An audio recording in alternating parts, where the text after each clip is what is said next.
o'qimoqchi ekan, сотрудничество qilib ishlamoqchi ekan. Men bilan o'sha kompyuter bir narsalar qilayotgan. Короче, telefon qildi, shunaqa ishlaylik deman, yo'q dedim. Sabab nimada yo'q deganim.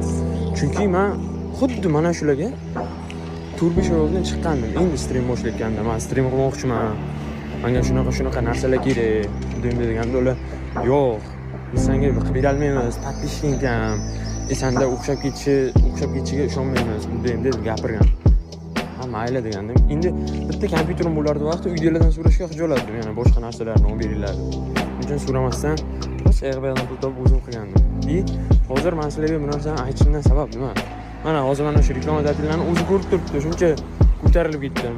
Ko'tarilib bunaqa darajaga ko'tarilib ketganman. Uni o'zimga yarasha ko'tarildim. Hamma reklama olgisi keladi, bunaqa qilgisi keladi. Bu narsani aytishdan sizlarga maqsad nima? Bilak, oxirgacha bosish kerak bolalar, to'xtamang. Faqat maqsadlaring bormi? Nima qilib bo'lsa ham mana shu narsaga o'zlaringning ichlaringda bo'lsa, chin dillaringda bo'lsa, harakat qilsalaring hammasi o'xshaydi. O'sha sizlarga ishonmaganlarni o'zi sizlarga kerak bo'lsa chiqadi. Hali bu birinchisi, men ikkita uchtasiga chiqqanman. Bilaman, yaqinda ular ham chiqadi. Ularga ham o'zim bilaman qanaqa atvet qilishdi. Maqsad bolalar, faqat maqsad sari intilish kerak. To'xtamasdan faqat oldinga intilaversangiz o'xshaydi sizda ham, brat. Da, это по факту. Ishonaman bu narsaga, sizlarga ham o'xshab ketadi. Chunki menda o'xshadi. Men ham sizlarga o'xshagan oddiy odamman. Sizlar ham